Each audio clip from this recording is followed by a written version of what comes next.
Philippe Chartrand, bienvenue sur Ça se passe. Merci Frank, ça fait plaisir d'être ici. Joyeux anniversaire. C'est ta fête, man. Ouais. 34 ans. Ouais.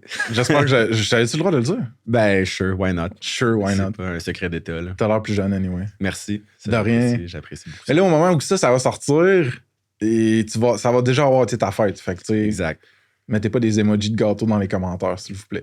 Tu te rappelles-tu comment on s'est connus, Phil? On s'est connus quand toi, t'étais chez Spectrum. Ouais, Snip, mettons. Snip, ouais. t'étais même, je sais même pas si t'étais encore CEO de Snip. Ah non, ça, je pense pas, non. Pas encore. Ouais. Puis, t'étais un bon Jack que je venais visiter mes chums qui étaient aussi dans l'écosystème chez Spectrum, Luc Tremblay puis Jacob. Bonjour. Puis, tu m'as accueilli, t'as été super chill avec moi, puis je pense qu'on a développé une belle relation à ce moment-là. Ouais, il y a beaucoup, ces deux gars-là, mettons, Jacob puis Luc, ça a quand même été des gars qui m'ont introduit à du monde que j'aime vraiment, quand même, aujourd'hui. Ils ont comme un bon cercle social. Puis toi, t'en faisais partie. Est-ce que, au moment où on s'est connus, là, on parle de genre, je sais pas, là, ça devait être 2016, 18 OK. à peu près, ouais. Est-ce que t'avais déjà lancé MPEGO? C'était les tout débuts, là. Fait que Tout ça, c'est début. avant le pivot, avant ce que MPEGO est aujourd'hui. OK. Fait que c'était un embryon, là. Puis pour ceux qui te connaissent pas nécessairement, fais-moi genre en mitraille là, ton parcours, soit académique et ou professionnel, pour qu'on ait une idée de ton background. Oui, absolument. Fait que moi, dans le fond, je suis originaire de Montréal. J'ai grandi ici. Là, on est à Montréal en ce moment. Là. Oui. Puis, par contre, je me suis ramassé à l'université à Québec. Fait que c'est là que j'ai fait 8 ans à Québec. J'ai étudié un premier bac en kinésiologie. Puis ça, c'était juste comme je te dirais un ce que je voulais faire un peu plus parce que je manquais un peu de la maturité là, pour à ce moment-là pour exceller. Puis après ça, j'ai fait le doctorat en pharmacie, premier cycle. Fait que 4 ans, je voulais absolument faire de quoi dans le monde de la santé, quelque chose de significatif aussi. Fait que je me suis ramassé à faire un autre 4 ans d'études. Puis ça, c'est gros dire, j'étais pas un gars tant... d'école. Ouais. J'avais eu beaucoup de difficultés avec le parcours scolaire, l'autorité, toutes ces affaires-là. Mais j'ai power through, j'ai fini ça. Fait que tout ça à Québec. Puis parcours parsemé de beaucoup de sports aussi. J'ai été un athlète de ski alpin longtemps. Luc aussi un peu, right? Luc, on s'est rencontrés dans le Rouge et Or. Fait que après la comme carrière de ski alpin, si on veut, tu te ramasses un peu à faire le ski universitaire. Fait que c'est là qu'on s'est connus, effectivement. Fait que ça, j'ai fait ça pendant mon bac en kin. Puis finalement, j'ai fait le doc en pharmacie, mais ça n'a jamais été vraiment mon intention de pratiquer comme pharmacien. Dis en plus, là, pourquoi... j'ai une couple de questions. Ouais. Pourquoi un dude qui ne trippe pas nécessairement sur l'école se craint un power-through de... C'est quoi, c'est 8 plus 4, ça? Total, un genre de 8 ans à l'université. OK, mais mettons un genre de 8 ans à l'université. Ouais. Fait qu'il y avait-tu genre une motivation, une passion qui t'habitait? Puis ensuite, deuxième question, ça va être... Pourquoi tu pensais pas pratiquer? Ouais, fait que... OK. Première question, healthcare. Pour moi, c'était évident que je voulais aller là-dedans. J'ai grandi dans une famille où il y avait... mon père est médecin. J'ai grandi dans le monde du healthcare. Okay. Puis, tu sais, je voyais même les fins de semaine, des patients qui appelaient, il y avait des problèmes, des gens qui ils réglaient leurs problèmes. Wow! Tu sais, c'est quasiment comme si c'était un miracle. Puis ça m'a fait un peu... J'ai baigné là-dedans énormément. Puis ça m'a un peu sensibilisé à l'importance de la santé, que tu peux avoir tout l'or du monde, tu peux avoir n'importe quoi, puis à la fin de la journée, c'est pas mal la seule chose qui est importante. Ça nous touche tous aussi. On a tous des membres de notre famille personnelle ou des membres de notre famille ou des amis qui ont eu des gros problèmes de santé. Fait que pour moi, c'était évident que je voulais aller dans ce domaine-là. Puis continuer power through puis réussir à faire pharmacie, c'était aussi pour la crédibilité, tu sais. Ça prend... si tu veux faire quoi que ce soit dans le monde de la santé puis que tu veux faire un impact, tu sais, au niveau entrepreneuriat comme je fais en ce moment, le fait d'être pharmacien, c'est sûr que ça a eu un énorme rôle à jouer au niveau de ma crédibilité. Fait qu'il fallait que je fasse ça, il fallait que j'aie un certain niveau de connaissance. Fait que, écoute, ça a été tough, mais pour tous les founders en health tech, mettons, actuels qui écoutent ou en devenir, tu dirais que c'est fair de dire si t'as un doctorat quelconque, une cred quelconque, universitaire, académique, ça t'aide, mettons? Ah, ça t'aide énormément. C'est même pas un peu. Là. C'est un peu un club fermé dans beaucoup de cas. Là. Okay. J'en connais des super entrepreneurs en health tech qui sont pas médecins, pharmaciens ou quelque chose. Mais ils se sont entourés comme il faut. Dans la majorité des cas, ils ont des key opinion leaders de qualité autour d'eux. Ils ont des advisors, ils ont un co-founder. Mais dans mon cas, c'est sans ça, oublie ça. Okay. Autant pour trouver le problème que tu veux régler. C'est très niche, il faut que tu comprennes. Il faut que tu sois super proche. Puis c'est souvent, c'est ça qui rend ça difficile. Il faut que ça prend toute cette crédibilité-là puis cette connaissance-là pour arriver au problème. Mais en même temps, c'est une barrière à l'entrée. Tu n'as pas n'importe qui peut arriver comme compétiteur du jour au lendemain parce qu'ils n'ont pas cette connaissance-là, la majorité des gens. Comment tu décrirais MPGO en 2-3 lignes? Ouais, fait qu'MPGO, on règle en 2-3 lignes, on règle le problème de collecte de données cliniques que les professionnels de la santé peuvent avoir avant de faire une consultation avec les patients. Donc, avoir accès à de l'information de qualité sur les symptômes, sur si le patient a des red flags par rapport à des médicaments, si le patient tolère ou le traitement est efficace. Fait que nous autres, on s'occupe d'aller chercher toutes ces données-là directement aux patients. On les analyse puis on les donne aux professionnels de la santé qui doivent mieux se préparer ou faire des interventions appropriées. Sous quelle forme cette donnée-là atterrit dans les mains de la pharmacienne ou du pharmacien? C'est un rapport préanalysé avec en rouge quand il y a quelque chose à faire. Par exemple, je sais pas, il y a quelqu'un qui vient de commencer un nouveau traitement pour un antidépresseur. Mettons, notre système va envoyer des prompts aux patients à la bonne date avec des bonnes questions très précises dans un langage simple, facile à comprendre. Le patient va répondre super aisément.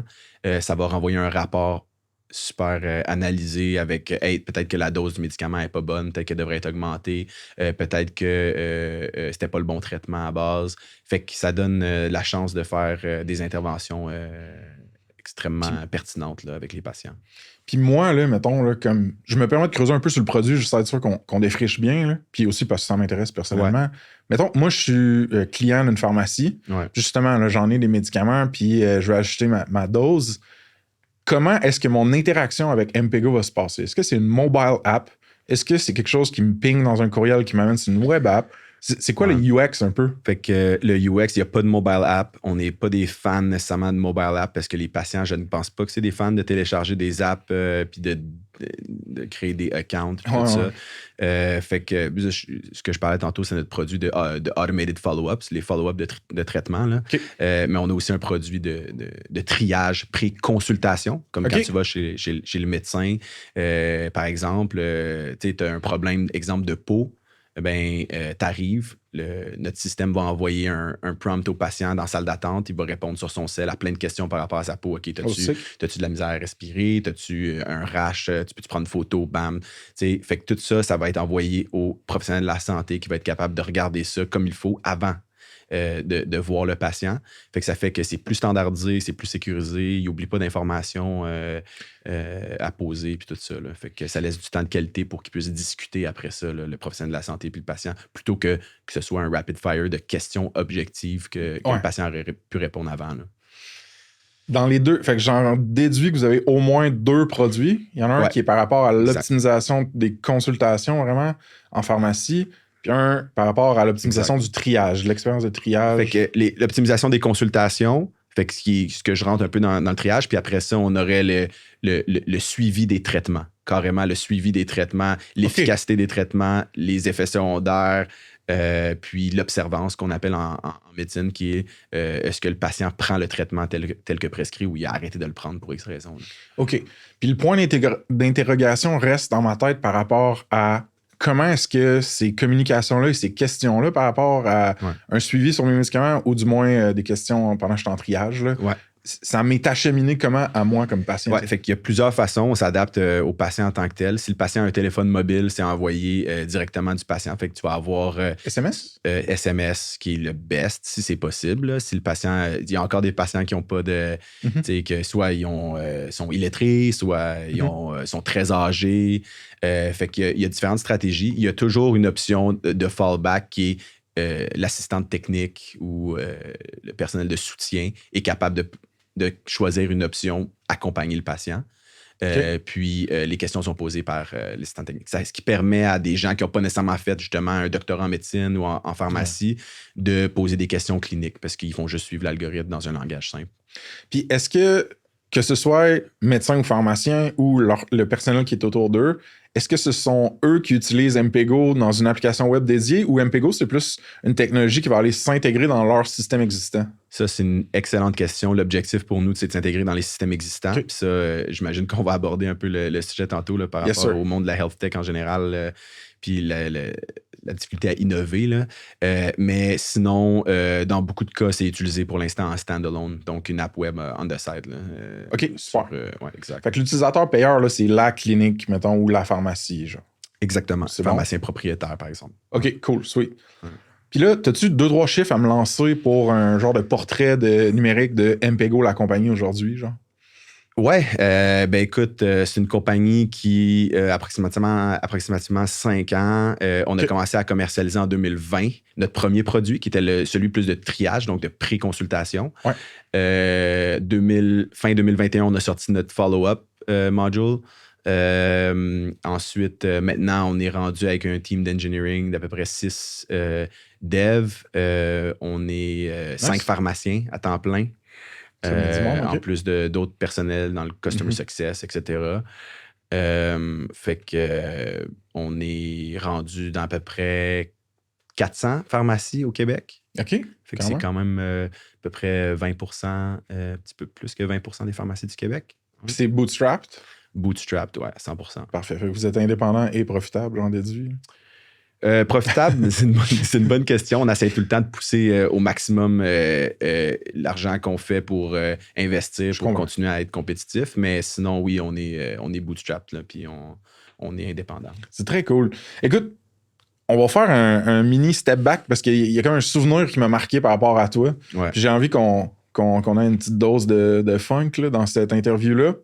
Un moment donné, je me rappelle plus c'était en quelle année, j'étais sur, je crois, Facebook. Je sais pas si c'était Luc qui avait commenté de quoi, whatever. Boum, t'apparais dans mon feed, man, dans une vidéo où est-ce que tu manges un scorpion vivant. Fait que ma question pour moi, c'est est-ce que les pharmaciens du Québec ou de ce monde recommandent manger des scorpions vivants? Écoute, il y a un saying en pharmacie qui est c'est la dose qui fait le poison. Hein. Fait que dans le fond, tout peut être consommé dépendant de la dose, c'est ça qui va faire le poison. Ouais, c'est ça. C'est les années d'exploration, de voyage, puis tout ça avant de... T'étais-tu un dare? T'étais-tu en Chine? T'étais où, man? J'étais en Chine à ce moment-là, mais OK, fait que ça, c'était une affaire. J'avais fait j'étais dans le train transsibérien entre Moscou puis la Corée du Nord, dans le fond. Puis c'était super flyé un peu là, comme expérience. Puis j'avais rencontré un gars britannique qui m'avait dit « I can't wait to get to China. » J'ai hâte d'arriver en Chine pour manger un scorpion vivant. mais en fait, je pense qu'il avait juste dit scorpion parce que ça, tout le monde mange ça sur une brochette, sur le barbecue. Mais moi, j'avais compris vivant quand il me l'a dit. Fait que j'étais comme « Ah, man, ça se fait, ça? » Fait que ça m'est resté en tête, un peu niaiseux. Là. Puis quand je suis arrivé là-bas, dans le night market à Beijing, j'ai comme dit au gars, moi, grille-le pas, je veux le manger vivant. J'ai entendu dire que c'est ça qu'il fallait faire, tu sais. Oh, fait que là, tout le monde me regarde, puis là, le gars, il a pas réagi, puis anyway, fait que il y a eu une vidéo, thankfully, je pense pas que grand monde m'aurait cru, puis en fait, le plot twist, c'est qu'il m'a sting. Ouais, j'ai eu la bouche engourdie pendant comme 2 heures. OK, dude, je savais pas cette bout-là de l'histoire. ça, c'est comme pas mais dans c'est comme ça que t'as eu tes pouvoirs magiques. C'est exactement ça. C'est comme ça que tous ces produits, ouais. la parenthèse scorpion est faite. J'ai le goût qu'on parle de la genèse d'MPGO. Il y a quelque chose qui m'intéresse vraiment, c'est que dans ton parcours académique, tu savais déjà que tu voulais pas nécessairement être pharmacien pratiquant, clinicien, Exact. etc. Ouais. Tu voulais construire quelque chose, une entreprise déjà. Fait que le pain là, de genre, hey man, c'est un peu de la merde avoir à réexpliquer tout le temps les mêmes affaires à mon pharmacien ou à mon. Êtes-vous dans des bureaux de docteur aussi ou plus pharmacien? Ouais, on fait des projets pilotes beaucoup là, avec des groupes de médecine familiale. Okay. Avoir à réexpliquer les mêmes questions plates, répondre aux mêmes questions plates, pas avoir de suivi, ce pain-là, c'est comme de quoi à travers l'uni, t'étais comme ouais, c'est un bon pain, puis je vais m'attaquer à ça ou? Un peu, ouais, parce qu'on a la chance, c'est un diplôme professionnel qui a beaucoup de stages en milieu professionnel, right? Ouais. Fait que c'est pas. Fait que tu passes beaucoup de temps dans différents milieux, à l'hôpital, dans des pharmacies. Puis moi, je suis pas nécessairement le genre à vouloir faire des choses qui sont pas nécessairement efficaces puis juste comme faire genre oh, whatever it is what it is, je vais continuer à faire ça de même. Ouais. J'étais comme ben c'est bien niaiseux. Fait que tu sais, t'as une patiente qui arrivait avec une infection urinaire parce que dans le fond, ce qui est important de noter là, c'est que le pharmacien est capable de faire beaucoup plus. Il y a beaucoup de gens, j'imagine, qui écoutent ton pod qui vont le savoir là, mais puisque c'est des nouvelles souvent, mais les pharmaciens peuvent faire beaucoup plus qu'ils pouvaient faire il y a 20 ans. Le pharmacien a toujours été reconnu comme quelqu'un qui faisait de la distribution de médicaments. Tu sais, même des jokes quand j'étais aux études, ils m'ont dit hey, tu comptes des pilules, tout ça, mais c'est comme, tu sais, premièrement, c'est pas le pharmacien qui compte les pilules, c'est les assistants techniques ou un robot de plus en plus. Mais les pharmaciens, ils vérifient les ordonnances, ils s'assurent que le médecin ne fasse pas d'erreur, puis il y en a, ça arrive tout le temps. Mais de plus en plus, les pharmaciens ils peuvent prescrire des médicaments pour des conditions relativement mineures, comme justement des infections urinaires, le zona, okay. Le plan B, là, ça c'est connu. Puis il y en a une quarantaine, soixantaine, puis de plus en plus, ça augmente le nombre de choses que le pharmacien peut faire.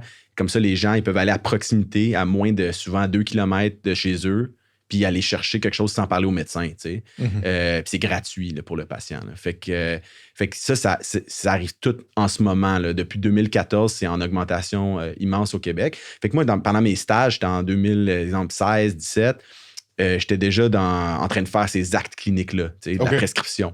Mais pour faire... c'est quoi qu'il disait dans Spider-Man? With great power comes great responsibility. Ben, tu peux faire plus de prescriptions, mais il faut que tu aies plus de responsabilités aussi. Il faut que tu fasses des meilleures collectes de données avec les patients. Il faut que tu t'assures que ta prescription, elle est justifiée, que le patient répond à certains critères. Il faut que tu poses beaucoup de questions aux patients. Puis c'est là que je me suis rendu compte que, mon Dieu, j'essaie, surtout qu'en tant qu'étudiant, tu veux bien faire ta job. Ça prend 10-15 minutes de bien faire cette job-là. Puis souvent, en plus, tu en oublies, là, parce que c'est une conversation orale avec le patient. Ouais. Fait que je me suis dit, c'est pas des questions si complexes que ça. T'sais. Pourquoi on ne crée pas un système que le patient... Le pharmacien est brûlé, il n'y a plus de temps. Les assistants techniques aussi. Le seul temps qui reste, c'est le temps du patient dans la salle d'attente qui ne fout rien. T'sais. Fait que pourquoi on ne pose pas toutes ces questions-là au patient en avance, puis après ça, on analyse les réponses avec un système. Puis... Fait que c'est un peu comme ça que ça a commencé. Puis moi, j'étais là, je faisais toute une dame qui rentre avec une infection urinaire, puis 10 minutes plus tard, t'en as une autre qui rentre avec le même problème de santé, puis tu repasses à travers toutes les mêmes questions. J'étais comme, non, there must be... a better way. Mais là, je suis vraiment stoked parce qu'on a parlé de scorpion vivant, de pouvoir magique, de Spider-Man. Fait que je me demande la quantité d'insectes qu'on va pouvoir rentrer dans ce podcast-là. Mais blague à part, c'est une chose d'identifier un problème et même de le vivre dans ton cas avec les stages. C'est une autre chose de dire yo, fuck it, je vais construire un produit technologique pour régler ce problème-là. Fait que c'est quand que tu prends cette décision-là, mettons? Ah, man. Ça, c'est drôle, je pensais pas parler de ça, mais tu sais, j'ai fait un échange étudiant en France en 2017, puis j'étais tout seul là-bas, puis j'ai profité de ce moment-là pour faire tout ce que j'ai toujours voulu faire pour ma santé, OK? Hear me out. OK. Ouais, non, je suis là. Fait que genre, tu sais, t'as la chance d'être tout seul dans une autre ville, puis j'ai décidé de comme pas me faire des amis là-bas ou faire de le party ou me promener avec les autres étudiants étrangers. J'ai décidé de faire toutes les affaires que je pouvais pas faire parce que c'est tout le temps la maudite fête à quelqu'un, justement. C'est tout le temps un mariage, un ci, un ça.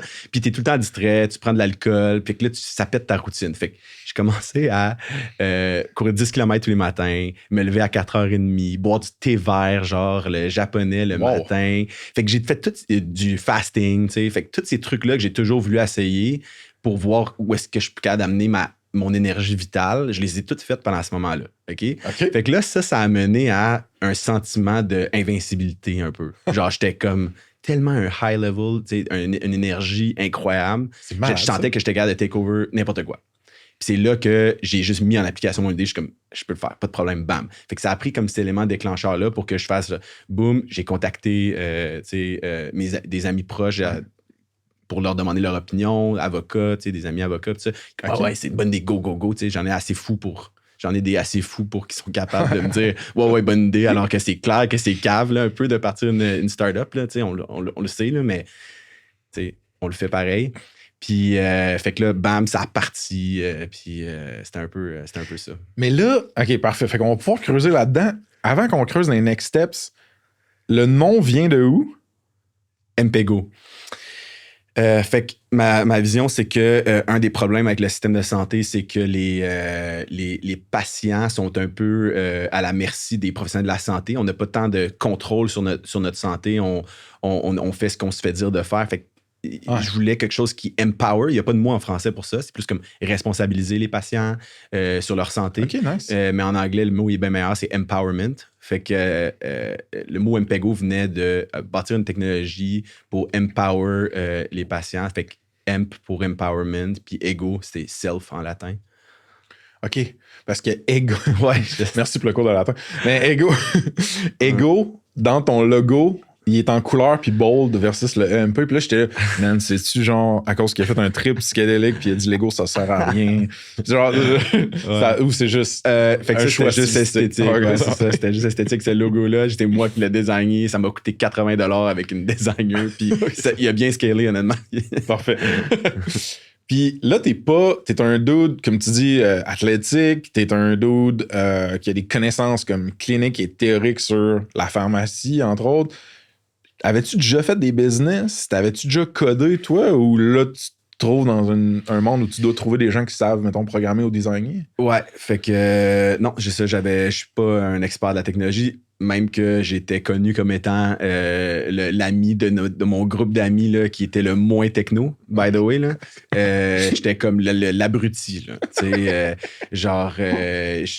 quand j'ai déménagé à Québec, mes amis sont venus me visiter à peu près, mettons, une couple d'années, puis ils se sont rendus compte que j'avais même pas de câble HDMI, puis que ma TV était HD, puis ils sont comme, pourquoi on écoute en genre 1D, là, tu sais, pourquoi on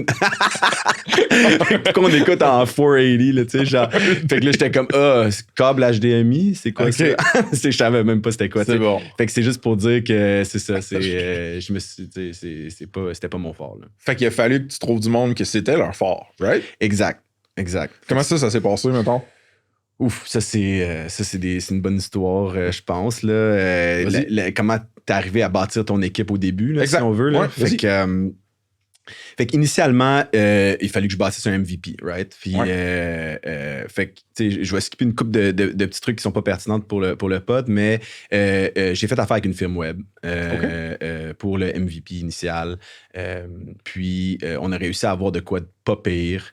Mais le but, c'était que je bâtisse mon équipe interne. Je savais que c'était ça qu'il fallait faire. Il fallait que j'aille des gens qui sont disponibles la fin de semaine s'il faut ou que, tu sais, sont committed au produit, à la mission. Fait que c'est là que j'ai un peu décidé de commencer à essayer de bâtir mon équipe. Fait que j'ai passé par différentes méthodes. Premièrement, un recruteur. J'embauche mon premier dev à temps plein. OK? Son recruteur, c'est un grand senior. Je suis comme parfait, c'est ça que ça me prend. Un premier dev, ça me prend un senior. Je vais mettre tout ce que j'ai là-dessus. 110 000 dans ce temps-là. Puis c'était un Brésilien, puis là, il vient, je partageais, mon avocat, il me faisait un petit bureau en bas, il vient là, tout ça. Puis finalement, il y a un bug que je veux qu'il règle dans le MVP, puis tout ça. Puis il me dit, là, à chaque fois, je vais le voir tous les jours, je suis comme, le bug, est-tu réglé, tu sais? Puis là, il me dit, I'm debugging, I'm investigating. Il me disait ça tous les jours. I'm debugging, I'm investigating. Puis là, j'étais comme, il me semble que c'est louche, cette affaire-là. Là. Ça n'a pas l'air si compliqué que ça. Je connais rien là-dedans. Puis ça n'a pas l'air si compliqué que ça, mais c'est ça qu'il me disait. Puis là, je crée tous les jours, ça me coûte, je sais pas, 400, 500 $. Ah ouais, c'est genre. Fait que là, finalement, après genre 2 semaines, je contacte un ami à moi qui connaît un peu ça, tu sais, la tech. Puis, tu sais, c'est un pharmacien, mais qui savait un peu coder, là, un peu de JavaScript et tout ça. Puis, il fait juste, comme peux-tu juste jeter un coup d'œil à ça, là, s'il te plaît? En 5 minutes, le gars, il était ultra junior, là. En 5 minutes, il est comme, bah ouais, c'est juste ça. Tu sais, c'est juste comme, je te le règle. Fait que là, au même moment, je dis à mon fameux développeur senior, tu sais, hey, je vais juste demander à un ami, puis il est comme, oh non, I found the problem. T'sais, fait que je me suis fait, un peu entourloupé, là. Un peu entourloupé. Fait que c'est juste important, cette histoire-là, parce que ça montre que t'as besoin. Tu peux pas être un solo founder, pas technique, puis pas avoir quelqu'un de confiance.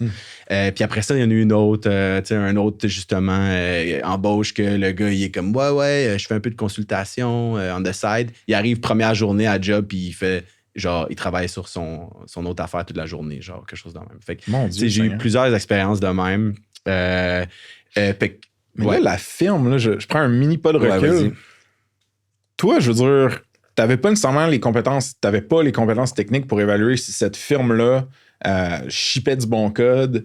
Fait comment tu l'as choisi, cette firme-là? Tu t'es dit, preuve sociale, je vais aller voir leur projet avant, je vais appeler du monde, une référence d'un ami. Tu sais, parce que mettons, Luc puis Jacob, ils ont fait ça avec Spectrum aussi, tu sais, au départ. Fait que je veux que tu me parles de cette décision-là. Ça, c'était... premièrement, c'était temporaire. Là, c'était vraiment pour le MVP. Fait que moi, j'ai rencontré le founder, CEO de cette firme-là. Tu l'as découvert comment, cette firme-là? Au marché Atwater, ici à côté. Okay.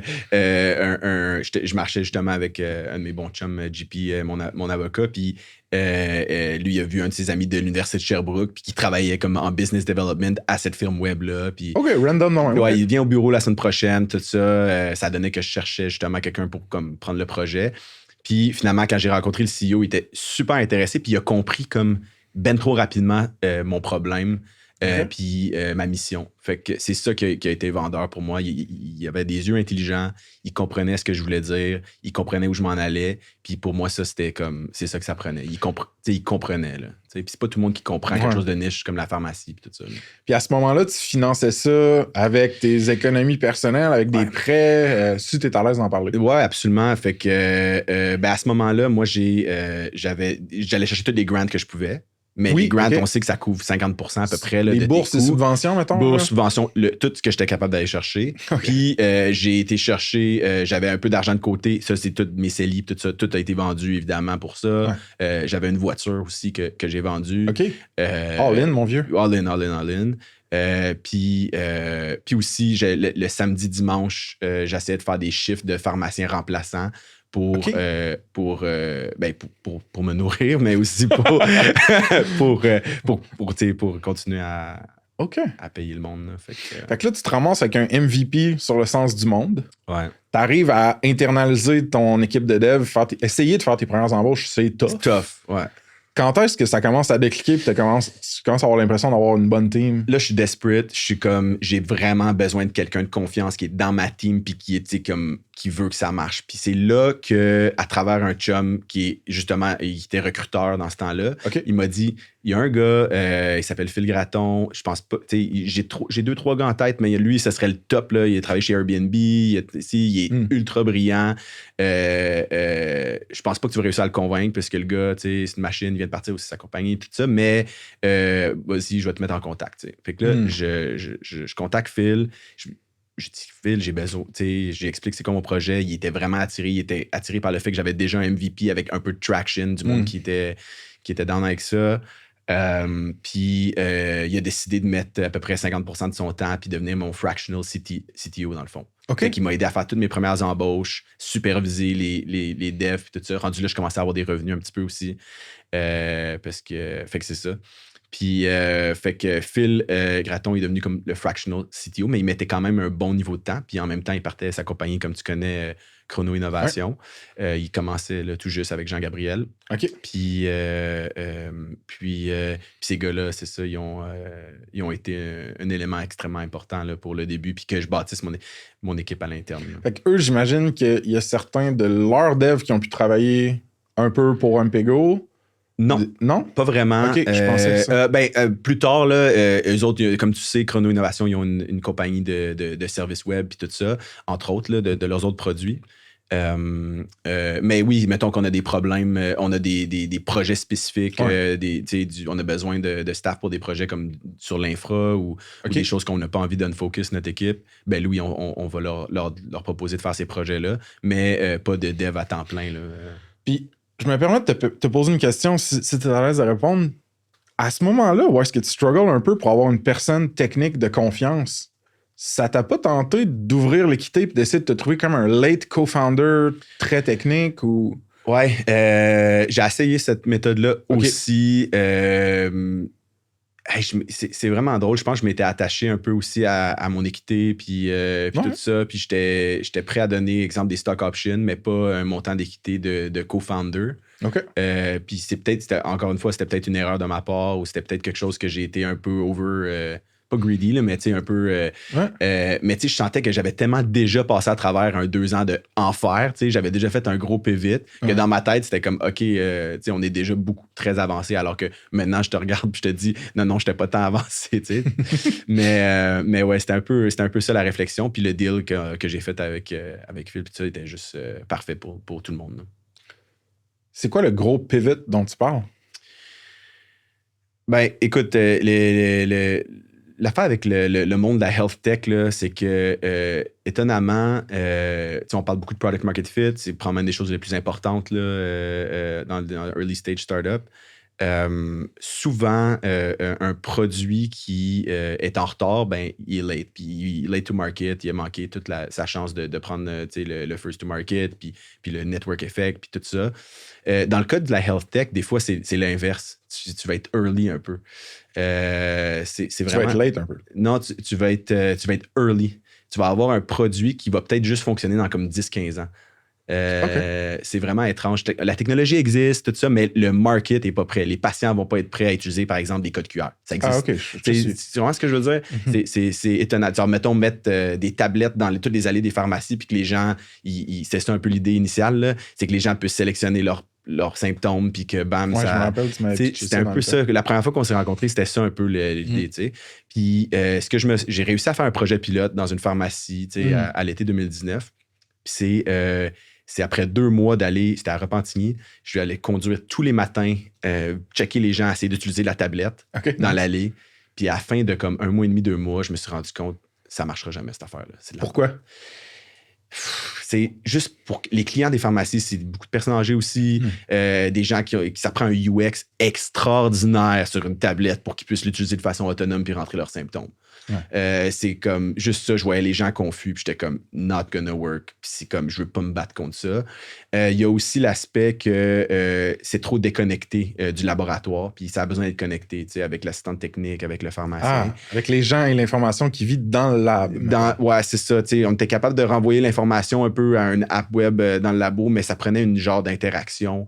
Fait que ça prenait un entre-deux entre quelque chose où les patients sont 100% autonomes, puis ça tire trop de jus de l'équipe de labo. Ça prenait une genre d'interaction avec l'assistant technique, avec le pharmacien, puis tout ça. Fait que quand les gens rentrent, ils passent par l'accueil maintenant, puis ils se font envoyer le bon form, puis tout ça. Fait que c'était un pivot de, je te dirais, de comme un bon 90 degrés, là, facile. Là. Ben, comment tu as testé la prochaine proposition de valeur, la prochaine version de MPGO, mettons? Ouais, fait que c'est là que c'est ça, j'ai peaufiné ça avec la firme web. C'est là que je me suis dit, c'est ça qu'il faut faire en prenant un café avec un bon chum. Puis on a décidé probablement que c'est ça le way to go, là, de faire un peu une interaction initiale à l'accueil avec l'assistant technique. Puis là, j'étais all-in à ce moment-là. J'ai fait faire j'ai fait arranger l'MVP, puis là, j'étais comme, c'est ça ou ça passe pas. C'est comme, puis ça a marché, j'ai eu des early sales, puis à partir de là, il y a eu une couple de peaufinage, là, l'affaire de SMS, puis tout ça, mais... Ouais. Fait que l'assistant technique, toi, au début, c'était ça ton utilisateur principal? C'est l'utilisateur qui va interagir avec le patient au début. Puis au début, c'était ça. L'assistant technique est capable d'envoyer le bon form au patient, puis tout ça. OK. Puis comment est-ce que tu faisais pour t'assurer que les données qui passaient à travers ton système étaient safe, confidentielles, secure? Parce que c'est quand même de la donnée sur des patients. Fait que ça doit être tagué avec genre mon nom, ma date de naissance, ma RAMQ, je sais pas quoi, genre. Ben, les données sont toujours encryptées là, at rest au niveau de la BD. Là. On n'a jamais eu accès aux données des patients. N'importe qui, moi, qui travaillais, je sais pas où. Laisse-moi reformuler ma question. Est-ce que ça a été une inquiétude chez des clients potentiels ou des utilisateurs finaux potentiels? la sécurité de ces données-là ou pas nécessairement? Pas nécessairement, honnêtement. C'était pas vraiment. Là. Le plus gros shift, je te dirais, d'habitude, c'était plus les patients qui voulaient faire comme ils faisaient d'habitude, puis juste, hey, je peux-tu juste parler au pharmacien, s'il te plaît? Là? Genre, je vais pas répondre à des questions, puis tout ça. Okay. C'était plus ça. Puis, si c'était pas pitché de la bonne façon au patient, de la part de hey, en passant, monsieur, laissez-moi vous envoyer quelques questions, ça va aider le pharmacien à mieux se préparer, il va pouvoir vous voir plus rapidement. Si tu le pitches pas de la bonne façon, ça peut froisser des. Y a-t-il une pharmacie à Québec qui utilise, la ville de Québec qui utilise Ampego? Ouais, probablement au moins une vingtaine. Parce que j'aimerais ça être le end user, genre, parce que j'ai jamais vécu l'expérience. Fait que ça reste encore un peu, tu sais, je me dis, moi, je suis client dans la pharmacie, j'arrive. J'appelle puis je dis hey, j'ai eu une prescription ou je donne ma prescription puis là ils me disent OK, on a ton numéro de téléphone, tu vas recevoir un SMS ou on a ton courriel, tu vas recevoir un courriel. Ouais, c'est ça. Si on dans ton système, dans leur système, ils ont ton SMS ou ton courriel, ça dépend de quel produit qu'on parle. Là. Mettons que tu viens chercher, tu te fais prescrire un nouveau médicament, ils sont capables de planifier un suivi avec toi. OK. Puis pour les suivis après prescription, là, une fois que je suis parti de la pharmacie puis j'ai mes nouveaux médicaments. Là. Ouais. Ça, c'est-tu la même chose, un peu, l'acheminement? C'est relativement similaire. Ils te demandent est-ce que vous êtes à l'aise à recevoir par texto un suivi, puis après ça, le patient reçoit ça la bonne journée, il répond, puis le pharmacien intervient seulement au besoin. Là. Puis parle-moi donc du health tech en général. Sais-tu, parce que tu as mentionné de quoi vraiment intéressant, tu as dit comme, même si tu as une tech ready to go, qui est battle-tested, ça se peut que ça prenne des années avant que ça pénètre, mettons, le marché. Ouais. Pourquoi? Fait que c'est un. Je pense que c'est un milieu qui bouge assez lentement en termes de tech. Là. Je pense que c'est connu un peu aussi là, en santé. Il y a beaucoup de legacy software qui sont là depuis super longtemps. Si on pense en pharmacie, toutes les compagnies, exemple, on pense aux chaînes et bannières, Coutu, Uniprix Proxime, Family Prix, tout ça, ils ont tout insisté pour bâtir. C'est des compagnies de retail, on s'entend, là, c'est des pharmacies. Là, c'est pas des compagnies de tech de Silicon Valley. Là. Ils ont tout insisté pour bâtir leur propre système où il y a les dossiers patients dedans, là, que les pharmaciens utilisent au quotidien.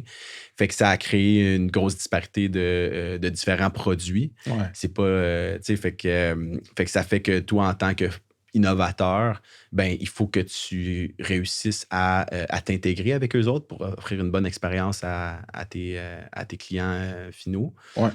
Ce qui est très difficile à faire. Fait que si tu veux t'intégrer... Qu'est-ce qui est très difficile à faire? Réussir à aller chercher une intégration avec eux. À cause de la... Fait que c'est genre hétérodoxe, c'est genre tout plein de genres de systèmes un peu c'est différents. Plein de systèmes différents. Après ça demande de l'effort de leur bord pour t'intégrer. Tout ça, c'est pas des API, comme Bam Bam, super, QuickBooks, Google Calendar, c'est tout ensemble, whatever. c'est comme, c'est pas de même. Fait que pour être capable de t'intégrer, il faut que tu bâtisses une excellente relation avec eux autres. Il faut que tu démontres que ton produit fonctionne, puis qu'il y a un bon NPS, puis que ci, puis que ça. Mais pour avoir un bon NPS, puis pour que ton produit fonctionne, il y a besoin d'être intégré. Fait qu'il y a comme un paradoxe ici, là, tu comprends? La poule un peu. Ouais, c'est ça. Fait que nous, on a été super chanceux que notre produit était comme juste au bon moment avec toutes les nouvelles regulations des pharmaciens. Tout ce qui est comme les pharmaciens ont le droit de prescrire, puis toutes ces affaires-là qui s'avent en augmentant. Puis que les pharmaciens, il manquait de temps, il y a une grosse pénurie de main-d'œuvre. Fait que nous autres, on était juste au bon timing pour que notre app soit extrêmement utile, même en standalone. Fait qu'on a pu bâtir un NPS de fou. Puis que les gens l'utilisaient, puis on avait des early adopters incroyables qui a mené à, justement, on a des très belles relations avec les chaînes et bannières, puis on regarde pour s'intégrer dans la majorité. Là. Pour le monde qui écoute et qui sont peut-être plus juniors en SaaS, NPS, c'est Net Promoter Score. Ouais. Et puis, c'est une métrique que souvent en SaaS, on va utiliser pour quantifier le niveau de satisfaction d'une expérience produit comme celle de Ampego dans ce cas-là. Je m'en rappelle plus, c'est en haut de 50 ou 70, c'est bon. C'est entre moins 100 puis 100, je pense. Puis au-dessus de 0, c'est comme positif, mais c'est quelque chose d'intéressant, c'est au moins 50. Ce qui est intéressant avec l'NPS, c'est que, tu l'évaluais comment? Le user, il répond c'est sur une échelle de 0 à 10, de 1 à 10, c'est à quel point tu recommanderais le produit à un autre, à un de tes collègues là, ou un client potentiel. Puis ce qui est intéressant, c'est que 8 sur 10, t'es pas un promoter, t'es neutre. Tu comprends ce que je veux dire? Fait que c'est ça qui est fou sur l'NPS, c'est que les gens pourraient répondre 8, c'est quand même pas pire cette app-là. 8, mais ça monte pas ton score. Là. C'est 9 puis 10 seulement qui monte le score du Intéressant, NPS. je savais même pas ça d'autre. Ouais. Très cool. Fait que là, t'as ton deuxième MVP, basically, qui est cette nouvelle manière-là d'acheminer l'info aux end-users puis aux pharmaciens qui s'intègrent plus dans leur système. Tu builds la preuve sociale en ayant des early adopters qui te permettent de monter ce NPS score-là, I guess, de faire des études de cas, d'avoir une couple de logos dans tes decks, toutes ces shit-là. Mais ce qui me marque dans ce que tu dis, c'est pas nécessairement du monde qui vont être méga ouverts pour essayer la prochaine technologie, genre on the fly en pharmacie, right? Ils ont des systèmes, peut-être legacy, bien incrustés dans leurs opérations, leurs processus.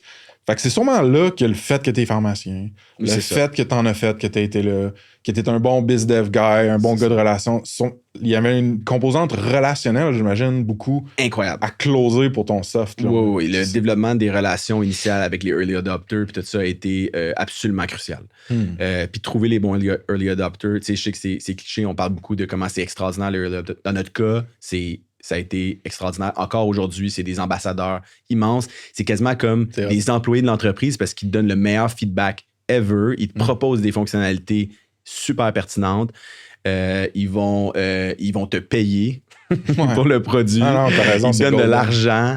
Puis aussi, c'est eux qui amènent ça à leur headquarters, au bureau chef, exemple de Family Prix ou de Uniprix, puis qui vont dire « Hey, il faut que vous intégrez. » C'est des champions. C'est des champions. Puis eux autres, en plus, j'ai oublié de dire, c'est eux qui réfèrent à leurs amis qui sont aussi pharmaciens propriétaires puis qui vont te chercher plein d'autres ventes. Fait que toi, ça l'a vraiment fait tourner la roue au départ. Là, ça, Incroyable. OK.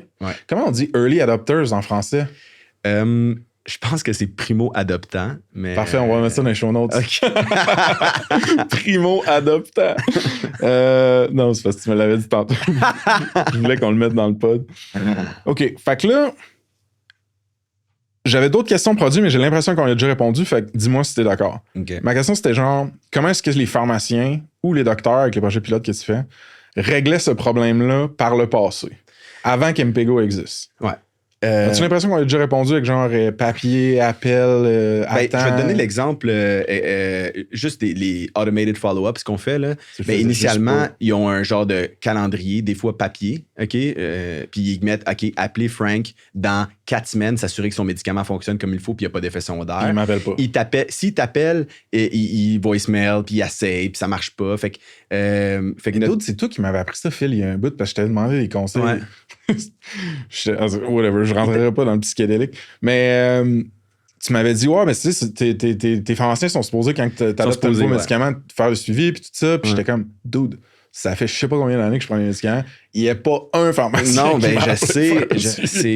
C'est justement. Fait que, tu sais, la raison, je crois, puis je vais faire attention à ce que je dis, mais pourquoi l'ordre des pharmaciens peut être un peu plus tolérant, c'est parce que justement, il n'y a pas de techno disponible qui peut rendre ça efficace, puis les pharmaciens n'ont pas le temps. Fait que ce qu'ils font, c'est qu'ils vont dire aux patients, si tu as tel ou tel problème, reviens me voir ou appelle-moi. Ouais, c'est toléré ça comme une bande. Ouais, ils envoient ça aux patients. Je comprends, ils sont dans le juice puis tout. Genre, exact. Mais là, maintenant que notre techno existe, ça peut créer un nouveau standard, puis plus on a d'utilisateurs, ça va faire en sorte que ça va devenir de plus en plus obligatoire de faire un vrai follow-up, tu sais, fait que... ouais, je comprends. Ouais. Parce que la facilité de le faire va être là. Est-ce que tu as à te battre contre des compétiteurs directs, là, vraiment, genre d'autres logiciels qui font des trucs similaires à toi? Direct, non. Il y a toujours la décision des enterprises de build or buy. Parce que, explique ce que tu veux dire pour le moment. Je te dirais que ce serait peut-être ça le plus gros compétiteur direct. C'est quand tu veux signer un deal enterprise là, avec un gros client potentiel, ben, ils ont souvent des équipes d'engineering à l'interne. Puis ils vont décider, OK, bon, il faut qu'on évalue le coût-bénéfice de l'acheter, de payer un revenu récurrent là, à une entreprise ou de le bâtir nous-mêmes. Mais après ça, on doit le maintenir, on doit. Puis comment qu'on le rentabilise, puis tout ça, tu sais. Fait que, y a-tu un play, ou est-ce que plus c'est moi qui freestyle avec mon go-to-market, là, mais y a-tu un play où ce que tu pourrais même séduire et convaincre les engineers dans ces enterprises-là de genre, yo, t'es bien mieux d'utiliser Mpego? Oui. Ouais. C'est 100% la stratégie pour nous en ce moment. Là. On offre un service à la clientèle qu'on est connu là, au Québec. C'est ça qui a fait un peu notre bouche à oreille, qui a fait nos sales. Le monde apprécie comment on est là pour les clients. Mais là, la stratégie depuis un certain temps, c'est on veut offrir la même expérience de customers incroyables, mais pour les devs, les clients devs, parce que là, on intègre notre API de plus en plus. C'est hot, ça. Puis là, je suis comme, guys, on veut être un dev first, puis la décision, justement, soit pour les devs de le faire. Puis la décision d'affaires pour l'enterprise, elle peut être relativement facile à faire, parce que les autres, ils envoient la facture après ça aux pharmaciens propriétaires, right? Mm-hmm. Fait que si, mettons, eux autres, ils payent leur legacy software, on dit n'importe quoi, 500$ par mois. Mm-hmm. OK? Mais eux autres, ils décident, à place d'acheter Mpego, ils décident de le bâtir eux-mêmes à l'intérieur de leur software. OK, ouais. Fait que là, ils dépensent, je sais pas, des millions, toute la maintenance. Puis après ça, ils vont-tu être capables de charger un autre 500$ pour rajouter juste ce feature-là sur le legacy software? Non, les gens vont être comme, qu'est-ce que tu fais? Ouais. Fait que c'est pour ça qu'ils sont mieux de faire affaire avec nous autres. Fait que c'est cool parce que souvent, mettons, le monde va dire en SaaS, tu compétitionnes souvent avec le statu quo. C'est-à-dire que les gens n'utilisent pas de tech ou de la low tech, mais ils font juste continuer de l'utiliser parce que ça marche, même si c'est. Ou des fois, tu compétitionnes aussi avec des gens qui peuvent carrément builder la logique et les fonctionnalités que toi t'as faites, mais à l'interne. Exact. Le build or buy. On dirait que c'est une des premières fois qu'on en parle sur le pod de ça, je suis content. C'est intéressant. Mm-hmm. Parle-moi donc un petit peu de ton rôle, genre comme CEO, founder. T'es solo founder. Au début, tu disais, t'as eu 2 ans d'enfer, c'était rock'n'roll. C'est quoi le plus gros contraste entre tes premières années puis là, aujourd'hui, que t'as une team genre bien assise puis tout? Je te dirais que le plus important au début, quand t'es tout seul, c'est d'être un peu un jack of all trades. Là. Mm-hmm. T'es pas un expert de grand-chose, mais j'étais pharmacien, fait que je m'occupais du côté un peu clinique. Je m'occupais du customer success, j'appelais, Fait que j'avais pas mal tous les rôles, fait qu'il fallait que je sois pas pire. J'étais pas bon, là, by any means, là, mais j'étais pas pire dans tous les rôles. Puis je faisais pas d'erreurs critiques, il fallait que, j'envoie des emails, je fais pas de faute de français, je suis comme un peu, je suis un peu un jack of all trades. Fait que ça, je te dirais que c'était la chose la plus importante au début. Puis après ça, c'est venu un peu naturellement que, hey, par exemple, un des premiers rôles que j'ai embauché à temps plein, c'était product. Je suis comme, hey, j'ai absolument pas. Je fais absolument mal ma job. Là, je fais pas bien, j'écris pas bien les stories. J'écris pas bien les stories. Je fais pas de maquettes Figma. Je suis pas design pop. Fait que ça a été naturel, puisque les devs étaient comme, hey, Colin, genre, aide-nous. Fait que ça a été naturel. Après ça, Customer Success, je me rendais compte que j'avais pas le temps pour appeler assez souvent les clients. Ça pouvait créer plus de churn. On faisait pas assez de la bonne formation, pré-utilisation, puisque moi, je m'occupais de plein d'autres affaires. L'onboarding était pas clair. Fait que Customer Success, ça a été un des rôles les plus importants, que je considère un des rôles les plus importants en SaaS. Là. Ouais, man. Ouais, puis nous, c'était tellement pas notre force chez Snip, ce côté-là. Là. Mais non, mais j'en vois même des SaaS qui nailent ça. Je me rappelle Antoine Paré de Dashdis, CEO de Dashdis, eux, ils me disaient, pendant un bout, man, là, Customer Success, un account manager pour tout le monde qui entrait. Je disais, dude, ton price point, c'était genre 49$, me niaises-tu? Non, man. Tout le monde avait accès à quelqu'un, genre. Mais tu sais, ça faisait que le churn était inexistant. Mettons, genre. Fait que c'était intéressant. Y a-tu des choses que tu t'ennuies du début, genre? Tu dis, genre, Jack of all trades, tu touchais à plein de choses, il y avait du chaos, ou genre, t'es mostly bien content? Mostly bien content. Ouais, c'est ça. Ouais. Non, j'y pense, puis ça me donne des frissons, quasiment. Puis, aujourd'hui, tes tâches, ça ressemble à quoi, mettons? Une day in the life de Phil chez Mpego? Ouais. Fait que c'est sûr, beaucoup de BizDev. Fait que faire des follow-up avec les potential enterprise customers.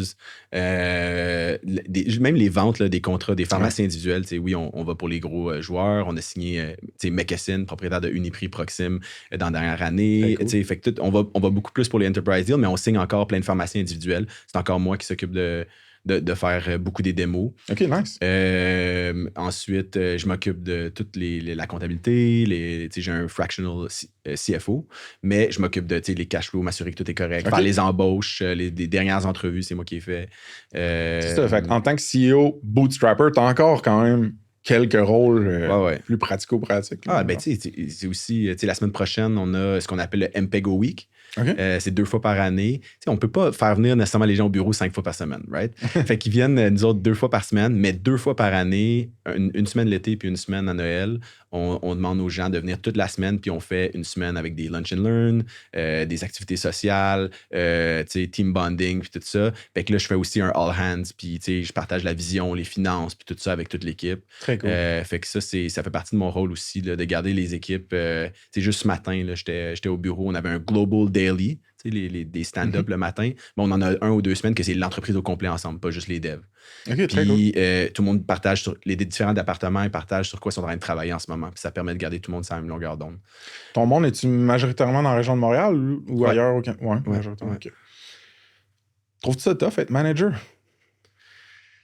Ouf, man. Je te dirais que oui. Ce qui est tough, c'est que vu qu'on a justement bootstrappé, puis j'étais tellement proche de ma gang, puis j'étais encore tellement proche de mes employés aujourd'hui. On est presque des amis aussi. Ouais. Puis on se partage, on a tellement partagé des moments incroyables ensemble, mais il reste qu'à la fin de la journée, ça prend aussi un boss qui négocie les salaires.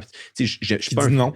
Qui dit non, qui doit trancher ou qui doit justement donner les augmentations salariales, qui doit négocier telle affaire, qui doit gérer des petits conflits internes. Puis ça, c'est pas la partie de la job que j'aime le plus, je te dirais. Mais ça prend quelqu'un qui le fait, tu sais. Ouais. Nous, chez Snip, on n'avait pas ça. C'est pour ça que Georges puis les gars m'ont dit, ben là, il faudrait quelqu'un qui soit capable de dire non, caler certaines shots existentielles par rapport à des salaires, des augmentations, des embauches, des renvois, des choix de produits. Puis c'est pour ça que j'avais step up. Mais en effet, ça prend ça.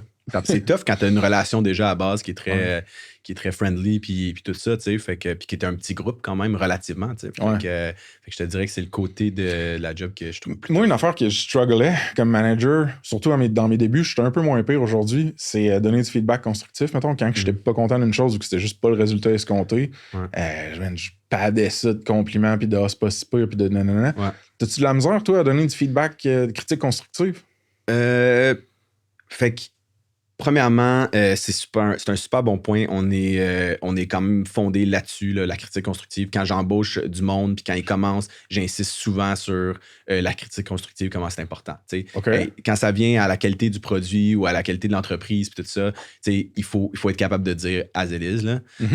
Puis ça, c'est la meilleure façon pour instaurer ça, c'est de lead by example. Moi, c'est une de mes plus grandes fiertés, c'est que n'importe qui de mes collègues sont capables de me dire quand je fais quelque chose de pas correct.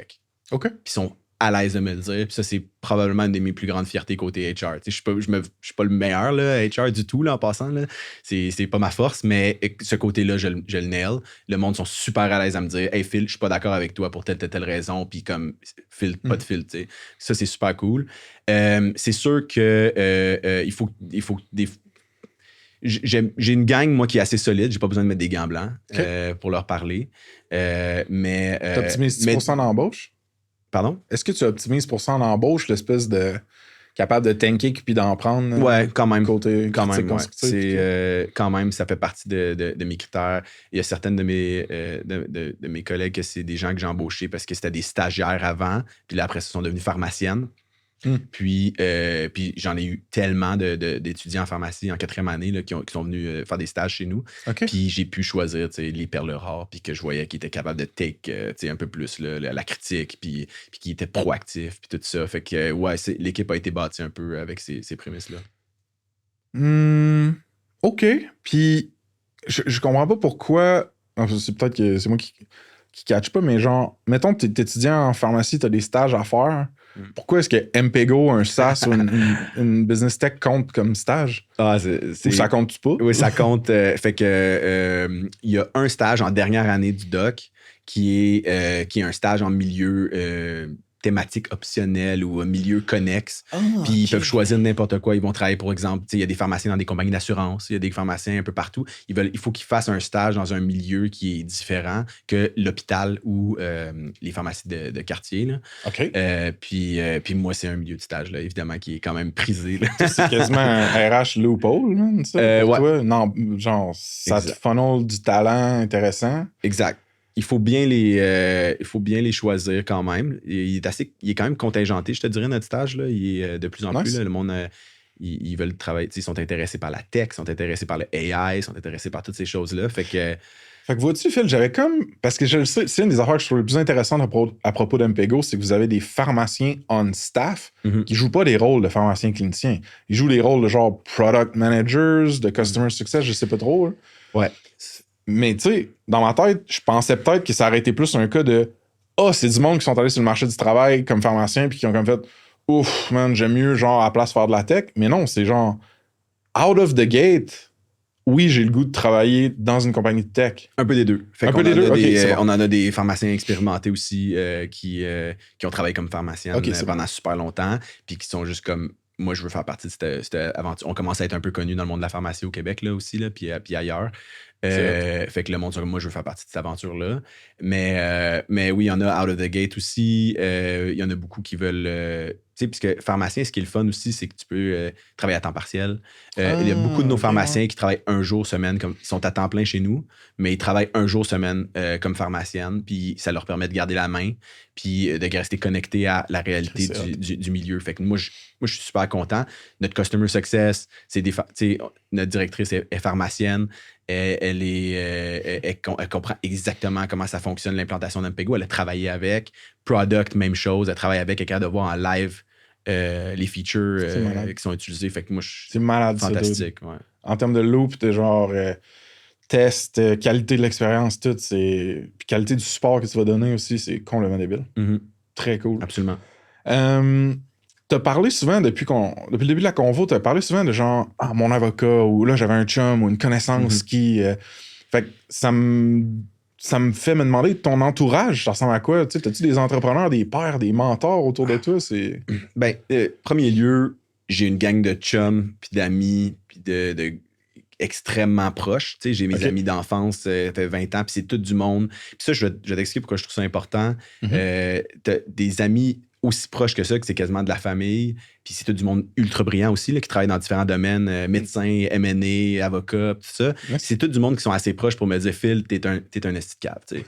Genre, tu dis n'importe quoi, puis tout ça. Fait que j'ai grandi dans la critique constructive. Là, c'est du monde qui sont à l'aise de te dire tel que ça l'est, puis de donner leur opinion, puis te reprendre quand tu fais quelque chose de pas correct. C'est important. Fait que ça, je trouve ça ultra important. Fait que moi, je suis très, très, très chanceux de baigner dans un environnement comme ça avec autant de personnes qui sont capables de me faire apprendre de mes erreurs. Puis après ça, oui, j'ai un bon réseau de gens qui ont qui ont vraiment bien réussi. J'ai participé à certains accélérateurs où j'ai pu rencontrer des mentors qui sont encore avec moi aujourd'hui, que je suis capable de contacter n'importe quand pour leur demander leur opinion, qui font partie même aujourd'hui d'un board of advisors que j'ai créé. Très cool. Fait que... accélérateur, incubateur, t'en as fait une coupe, genre? Ou? Fait que j'ai participé à tout ce qui est, mettons, des accélérateurs incubateurs où tu as des workshops puis des choses comme ça, c'est pas quelque chose qui a été que j'ai participé. C'est pas quelque chose qui fonctionne avec moi. J'apprends pas de cette façon-là. J'apprends plus avec justement des mentors qui ont passé à travers quelque chose de similaire. Puis toi, tu le fais après. Puis après ça, moi, je suis comme, je fais ma propre opinion sur qu'est-ce que je pense que je devrais faire, mais je demande tout le temps l'opinion à quelqu'un qui a déjà passé à travers. Qu'est-ce que tu en penses? Je pense que c'est ça qu'il faudrait que je fasse. Fait que ça a beaucoup de valeur pour moi, puis je le fais souvent. Mais accélérateur, non, moi c'était plus des genres d'accélérateurs où ils te donnaient des mentors comme entrepreneurs. Ça, c'est ça qui a été le best pour moi. Là. Comme il y en a eu une coupe à Montréal, Next AI, CDL, peut-être que tu connais aussi, là, Creative Destructive Lab. En tout cas, une coupe de pas pire de même où ils te mettent en relation avec du monde qui ont passé à travers des étapes similaires. OK. Fait que si tu avais à tourner à on ton mode critique constructive par rapport aux accélérateurs ou aux incubateurs, y a-t-il des choses que tu peux partager qui seraient intéressantes? Parce qu'il y a un paquet de founders qui écoutent qui sont comme hey, je suis rendu à faire ça? Je devrais-tu faire ça? C'est-tu un défocus, mettons? Je pense que pour certaines personnes, être bien encadré dans quelque chose de même au début, mettons, une cohorte, je pense que ça peut avoir beaucoup de valeur. Pour moi, c'était pas le cas. Une autre affaire que je pense qu'il faut faire attention dans beaucoup d'accélérateurs, c'est des mentors, mais que c'est pas à la base des entrepreneurs. C'est comme des coachs de carrière un peu. Il y en a des bons, je suis sûr, là, en passant. Là. Je veux pas froisser personne, là, mais il y en a beaucoup que ils vont donner des conseils un peu plus théoriques, genre comment pitcher. C'est comment ci, comment ça, puis on dirait que ça vient de. C'est un cours théorique qui donne comment pitcher, comment faire ci. Ils n'ont pas nécessairement eu à le faire avec un gun sur la tempe là, pour signer un gros deal, ou ils vont t'expliquer comment fundraiser, puis ils n'ont jamais fundraisé de leur vie. Fait que ça, pour moi, c'est un gros aspect négatif de beaucoup d'accélérateurs en ce moment. Je dirais de faire attention à ça, puis d'essayer de trouver, de t'entourer de monde qui ont eu des expériences négatives, positives, mais qui ont eu l'expérience en tant que telle. En tant qu'entrepreneur? En tant qu'entrepreneur, oui, exactement. Puis idéalement, qui ont corrigé cette erreur-là puis qui ont eu un succès par la suite. Ça, c'est encore mieux, là, parce que là, t'es capable de voir même un exemple de genre, hey, j'ai tweaké, puis ça a marché, puis tiens, je te l'explique comment, tu sais. Je suis curieux, je repivote à MPGO+, puis moins ton parcours, mais votre pricing, mettons, là, ça marche-tu en fonction du nombre d'utilisateurs qui vont interagir avec la plateforme, genre des end-users comme moi, ou du nombre de monde on staff, ou c'est des... Tu peux-tu m'en donner plus? Comme, j'ai genre aucune idée de comment tu prices ça. Fait que nous autres, c'est un abonnement mensuel. Puis c'est un prix fixe. OK? Tu choisis le module, soit le module justement triage, la consultation ou le module follow-up. On fait un rabais si tu prends les deux. Pas mal tout le monde prend les deux. Puis dans le fond, moi, l'élément important du pricing, ça a été que, puis c'est une des raisons pour que j'ai réussi à bootstrap, c'est que j'ai fait payer les clients 1 an à l'avance. Ça a été un élément marquant là, de mon pricing. Tous les clients, ce que je leur disais, parce que les pharmacies, ils ont quand même un bon cash flow. Là, c'est comme. c'est pas les broadcasts. C'est pas comme 5 000 $, qui va vraiment faire un trou. Il y en a en passant là, il faut qu'ils fassent attention, là, mais je veux juste dire, c'est pas à 5 000 $ près, mettons.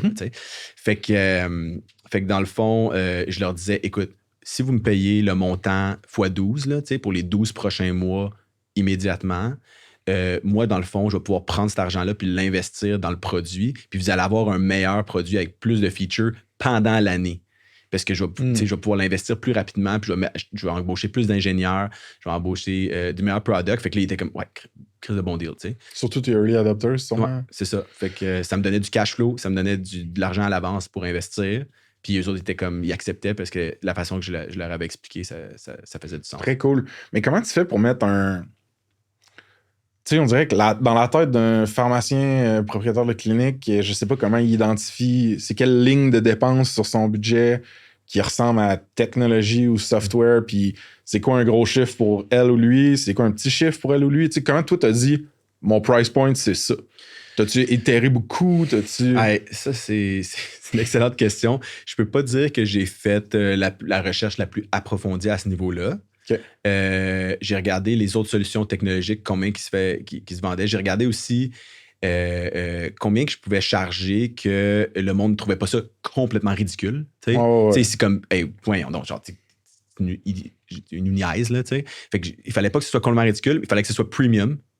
Pour mon market, il fallait que ce soit genre, c'est un produit premium là, qu'on offre. Là, c'est pas pour tout le monde. Il fallait que les early adopters soient capables de le payer. Puis qu'après ça, c'est ça, il fallait qu'il y ait un retour sur investissement qu'ils pouvaient voir aussi. Fait que c'est ça. Puis finalement, le pricing, on l'a quand même nailé, je te dirais. J'ai été chanceux, je te dirais. Parce que si tu le charges pas assez cher dans mon cas, ben, tout le monde s'abonne. Puis, toi, tu as plein de customer success à faire, puis tu n'as pas tant une grosse équipe à ce moment-là. Puis, les gens, ils ne prennent pas tant sérieusement le produit aussi. T'sais, ils ne vont pas être passionnés, ils ne vont pas tout faire pour que ça fonctionne en pharmacie, ils ne vont pas donner du feedback. Whatever, ça m'a juste coûté 50$ par mois. Là. Whatever, là, au pire, je ne l'utilise pas. Mais moi, c'est pas ça que je voulais. Je voulais des gens passionnés qui voulaient tout faire pour que ça marche puis qui me donnent le feedback. Quand tu as plus de skin in the game puis que ça t'a coûté plus cher, souvent, tu as tendance à être plus engagé. Exact. Et plus demandant aussi. Fait que ça te garde sur ton A-game, toi. OK, nice. Puis j'ai l'impression que tu as comme un réseau de pharmaciens ou de contacts dans la santé qui t'a aidé à démarcher au départ. Mais là, je suis curieux de savoir si votre acquisition de clients, si elle est structurée dans certains canaux d'acquisition, si c'est peut-être de la vente, du marketing. J'ai le goût que tu me parles un peu plus de ça. Ouais. Beaucoup le bouche à oreille. Okay? Encore, beaucoup encore le bouche à oreille. Pas tant. Pas tant que ça. Pas tant que ça, pas clairement. Mais le bouche-à-oreille, c'est une preuve aussi que le produit fonctionne bien. Puis je t'avouerais que même si je vois une couple de clients qui, je vois en faisant la démo, puis ils m'expliquent un peu c'est quoi leur pharmacie, puis je vois que ça pourrait, tu sais, ils sont pas prêts à utiliser MPEGO, je leur dis, je ne ferai pas la vente. Là, OK. c'est arrivé quelques fois. Parce qu'un client que ça n'a pas fonctionné, puis qu'ils ont tout fait, puis ça n'a pas marché, puis ça va me coûter 10 autres clients down the road. Parce qu'ils vont pouvoir dire, hey, moi, je l'ai essayé MPEGO, là, ça n'a pas marché. Fait que moi, j'aime mieux avoir aussi des gens que je sais que ça va marcher, ils ne sentent pas qu'ils se sont fait avoir, puis tout ça. Fait que la majorité de nos ventes sont venues du bouche à oreille. Fait que tous les clients individuels. Évidemment, moi, où je mets beaucoup d'efforts, c'est plus le business development avec les grosses enterprise deals. Fait que c'est de la vente, le mostly, là. Ouais. C'est de la vente directe. C'est de la vente directe. Puis tu nurtures-tu avec du contenu, tu les vois-tu dans les events, les targets avec de la pub ou genre c'est pas aussi lourd que ça comme process? Je vais dans les events. Il y a quelques events ultra importants où il faut que les fournisseurs de logiciels soient là. OK. J'ai commencé à aller dans les events à l'extérieur du Québec. Là, puis tout ça, on commence à être connus aussi à l'extérieur du Québec. Fait que oui, les events définitivement. Marketing, on n'est pas super, encore une fois, c'est pas quelque chose que j'ai priorisé. Staff pour ça? Non, c'est pas nécessairement priorisé encore. Ça. Non, pas vraiment. Pas du tout. C'est pas quelque chose qu'on a priorisé pour l'instant. On n'a pas jugé que ça allait être quelque chose. Puis t'as-tu du monde on staff qui font de la vente avec toi en ce moment? Pas vraiment. Non, okay. c'est pas... Il y a quelques membres de l'équipe qui en font, mais plus l'équipe de Customer Success peut faire un petit peu de vente là, ici et là. Mais voilà. Si tu étais pour scaler l'acquisition de clients dans d'autres marchés ou juste dans le même marché mais plus vite, c'est quelque chose que tu considérerais peut-être de faire rentrer des vendeurs puis genre te faire une team de ça peut-être? Oui, absolument, mais ça dépend. Fait que si on signe plus les deals enterprise avec des chaînes et bannières à l'extérieur du Québec, c'est CEO Founder, puis ils sont capables de l'étendre eux autres même dans leur réseau. Tu sais. Non, mais ce que je voulais dire, c'est que c'est important que ça soit toi souvent pour les gros deals. Oui, exact. OK. Sweet, man. Puis j'ai le goût qu'on parle un peu d'embauche. Ouais, sure. De façon générale, tu as comme eu deux types d'embauche, j'ai l'impression, tu sais, plus technique, des gens qui vont t'aider à builder la plateforme, puis plus varia, c'est-à-dire tout ce qui est management de produits, customer success. Je sais pas si tu as de la charge de projet quelconque autre, là, mais ce monde-là sont plus comme du monde de la pharmacie, si je ne m'abuse. Entre autres, ouais. Les leaders, mettons, là, ouais. De façon générale, que ce soit pour un bucket ou l'autre, trouves-tu ça tough d'embaucher? Oui, je trouve ça tough. Okay. Oui, je trouve ça tough. C'est une période des fois un peu stressante. C'est des décisions qui sont pas irréversibles, évidemment, là, mais ça coûte cher. Ça coûte cher en temps, en formation, en culture d'entreprise, si tu fais des erreurs. Fait que c'est pas quelque chose que je raffole là, nécessairement. J'ai été chanceux côté pharmacien que notre entreprise est vraiment appréciée là, dans le monde de la pharmacie. Fait que tu mets une petite offre d'emploi puis on a des records d'application. Ces derniers postes, il y a eu 60 pharmaciens qui ont appliqué là, au Québec, là, qui étaient comme moi je veux faire partie de ça. Fait que ça a été super cool. On a embauché tout de suite. Pour ce qui est des développeurs, ben, ça dépend si c'est un poste plus senior ou un poste plus intermédiaire. Senior, je vais assez, ou très haut placé, je vais aller plus dans mon réseau. Des gens qui ont été des founders là, qui ont exit de grosses entreprises de tech, ils savent c'est qui était. Hey, lui, ça ferait un excellent head of engineering ou un CTO, quelque chose de même. Ou un senior engineer. Fait que ça, je vais plus dans mon réseau. Nice. Puis sinon, pour les autres, on va peut-être utiliser des recruteurs des fois. Tu l'as essayé, ça? Réseau aussi, mais recruteurs, ouais. As-tu eu des bonnes expériences? J'ai eu des mauvaises expériences, puis j'ai eu des pas pires expériences aussi. Fait que ça t'est arrivé, mettons, de payer le 18 à 20% d'un salaire annuel? Ça, je le négocie. Là. Je ne vais pas payer 18 à 20%, là, mais oui, ça m'est arrivé. Okay. Puis, il y a du monde qui reste? Ouais. C'est déjà arrivé.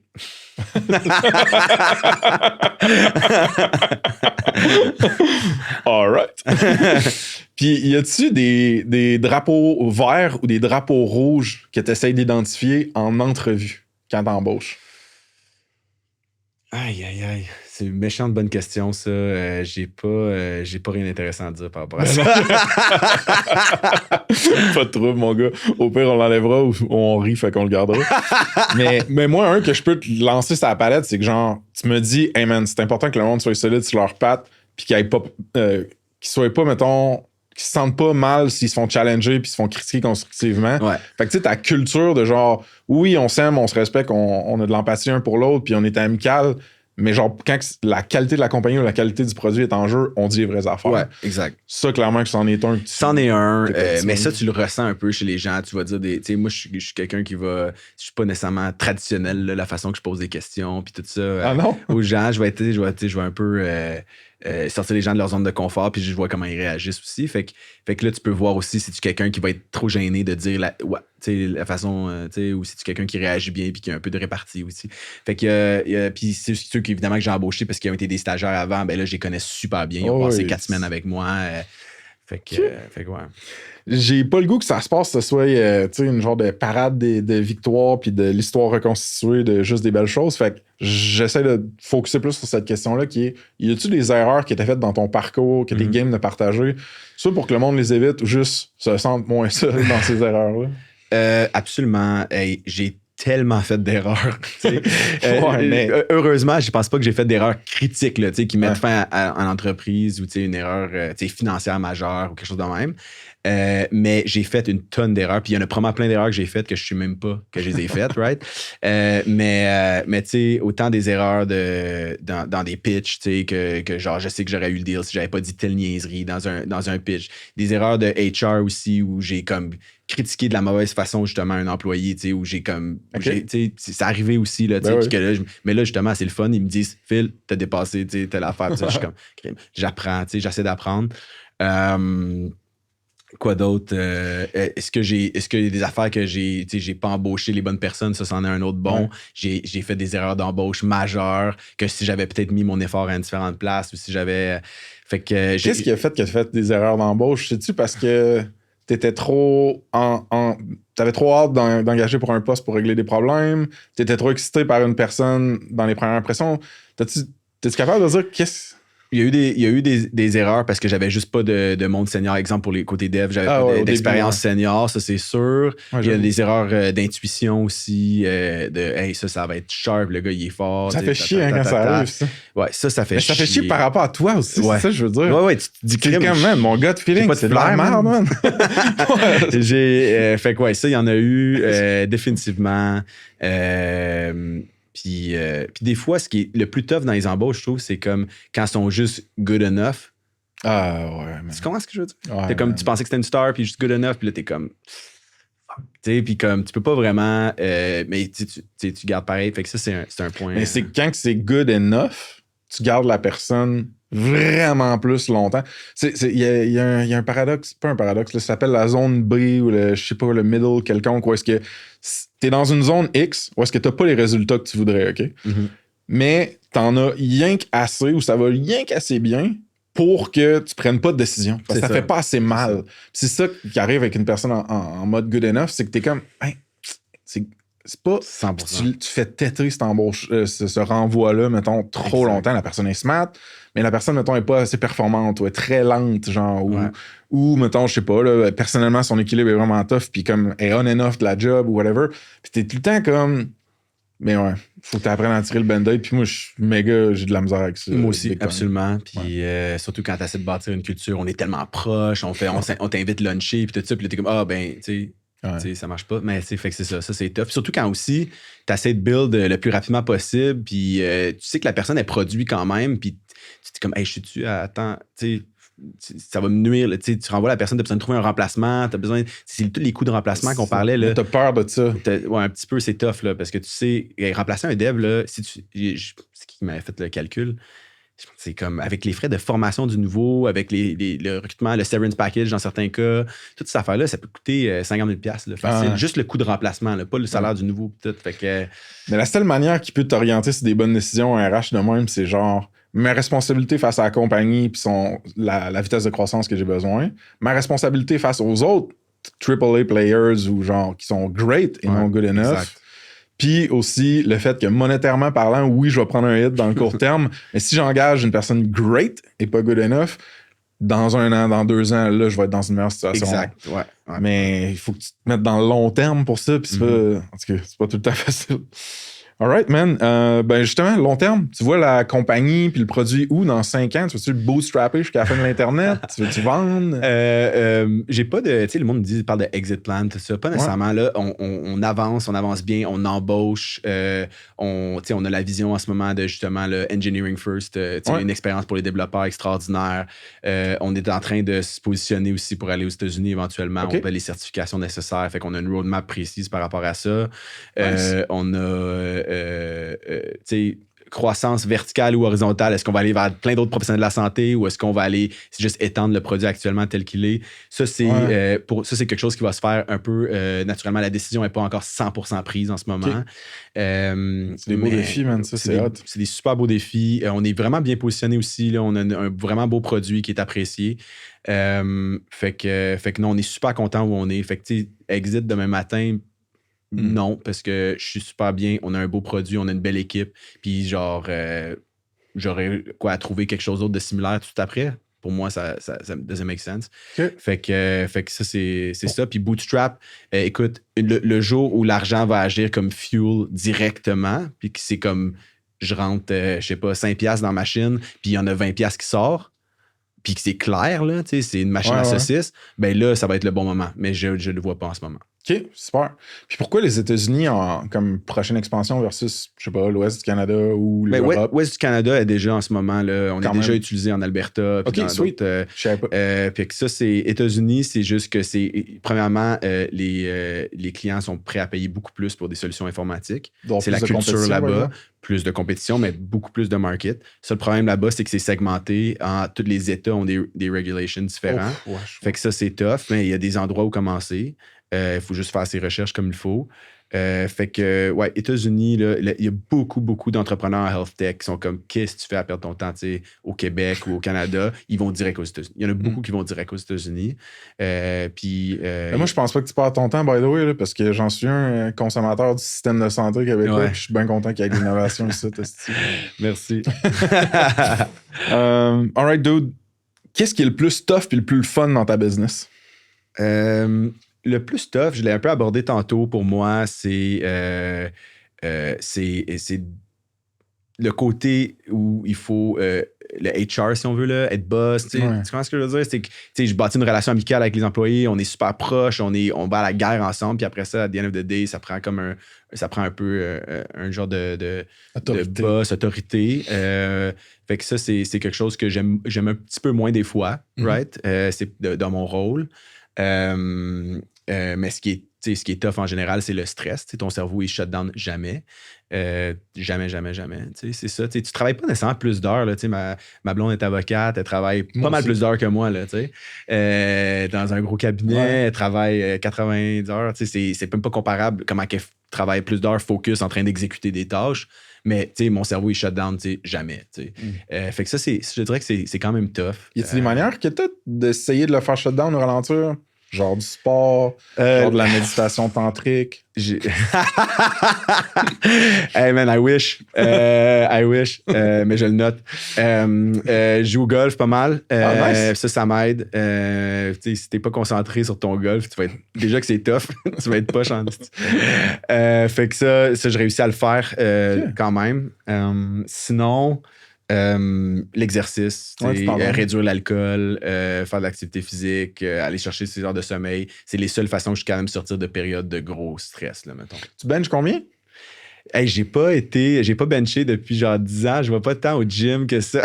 Veux-tu me comparer? Toi, tu benches combien? Non, tu veux-tu me dire en calme? Non, je benche pas. Non, ouais, dis-le, là, c'est le temps. 345 livres. OK. 3 plates 15. Parfait, mais, c'est on record.